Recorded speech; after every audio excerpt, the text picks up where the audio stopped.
fois plus gros que n'importe qui, mon nom s'étalait. Je me voyais déjà adulé et riche. En haut de l'affiche, eh oui, on va essayer de déterminer avec vous sur Sud Radio quelle est la meilleure affiche de cette journée de Top 14. Monsieur le juge aujourd'hui, c'est Guillaume Bonnor, s'il est toujours avec nous. Guillaume, parce que je suis là. Guillaume, tu as une excellente vue et c'est pas aussi people au stade Marcel Michelin. Là, il y a du Julie Gaillet, du François Hollande, il y a même du Jérôme Fernandez. Alors, faudrait vérifier pourquoi. Peut-être que je sais pas. Il doit être dans la ligue peut-être de handball du Limousin, j'en sais rien. Donc je suis désolé, j'ai un peu décroché, mais dites-moi. Non mais tu vas être le juge d'en haut de l'affiche. Chacun de nos spécialistes, Quentin Barbaza, Quentin Cabanis et Cyprien Bétou, vont chacun défendre une affiche durant 30 secondes. Une affiche qu'ils considèrent comme la meilleure de cette 4e journée. Et parmi ces 3 affiches-là, tu devras trancher.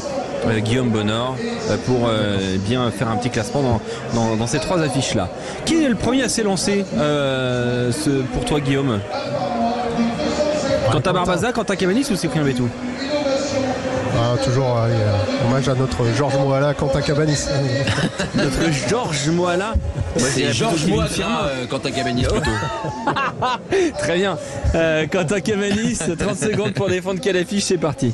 Évidemment, on va défendre la plus belle affiche de cette journée, le derby. Et c'est plus qu'un simple match, c'est un duel de territoire qui va opposer Toulouse à Castres. C'est le grand stade giflé la semaine dernière qui reçoit le voisin qui a lancé sa saison face à Bayonne. En cas de défaite, Toulouse plongerait dans la crise. Et oui, il y a déjà eu des affrontements, des échauffourées à l'échauffement. C'est ce que Romain Ntamak confiait en conférence de presse. Il s'attend à un match sous tension. Et pour ce faire, les Castrés arrivent avec la grosse artillerie. Arata et la Goudiou et la Palisse et même titulaire à l'arrière pour ce match.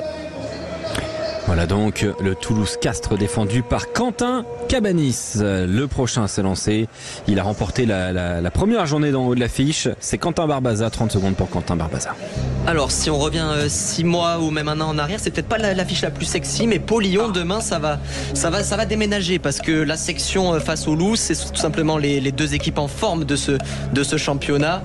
La section qui va devoir faire sans Théo Atisogbe, mais Grégoire Arfeuille est là pour sauver les meubles. Derrière Gailleton Broboirie et en face une ligne du Loup sans Wayne Nicolo, mais qui va envoyer du jeu. Franchement, ce choc pour savoir qui va prendre la tête du championnat, ça vaut le détour. C'est demain à 16h35 du côté du Hameau. Ouais, moi aussi c'est une affiche qui me donne envie. Oh là là, et puis enfin, on n'a pas le droit. Non, je dis ça comme ça, je ne vote pas. Bien sûr. Non, je ne vote pas. Ça c'est bien, Alexandre. Si on commence à Guillaume jouer à la Bonnor ne soit surtout pas influencé par ce que je viens de dire. C'est un avis personnel qui ne regarde que moi. Ah, la corruption des juges. Si je peux on est dans l'actualité. Oh là là. Non, tu n'ajoutes pas Quentin Cabanis. Cyprien Bétou, 30 secondes pour défendre ton affiche. Alors moi j'ai choisi la meilleure affiche pour Guillaume. C'est Racing Clermont. Quelle affiche de cette 4e journée. Le froid est tombé sur la capitale. Et donc pour être au chaud, direction la U Arena. 2 équipes avec 2 gros packs, 2 coachs de caractère. Urios, Colazo, 2 jeunes demi-mêlée de talent. Carbono, Jono, 2 équipes au profil d'outsiders. Bref, aucune excuse pour ne pas regarder cette rencontre à 16h30 dans le multiplex. Et au plus j'ai quelques secondes en plus pour dire que j'adore Guillaume et qu'il va faire le bon choix évidemment. Et là c'est maintenant que la longueur. C'est un peu too much la fin. Non mais attendez, laissez. Vous voyez ces 10 secondes, c'est le manque d'arguments. C'est terrible. T'imagines, il a pris 20 On secondes peut pour... parler du Gossen et tout. Ah, non. Oui bah Et avant il me dit j'ai préparé. alors j'ai un peu plus bossé. J'ai un peu plus bossé. Il a préparé 20 secondes. L'année dernière j'avais cité un mec qui était remplaçant. Donc forcément j'ai un peu plus bossé que la semaine dernière. La semaine prochaine je respecterai les 30 secondes et c'est bon. Ah là là. Du coup, il va falloir faire un classement. Alors, Quentin Cabanis qui a défendu Toulouse-Castres, Quentin Barbaza à Pau face à Lyon, et donc Cyprien Bétou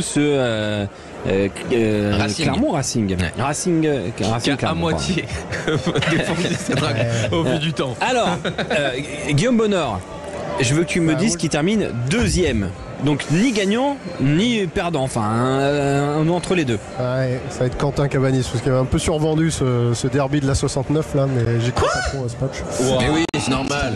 C'est normal. Si tu coupes le micro de Guillaume, Quentin, c'est vraiment pas bien. Non, mais c'est bon.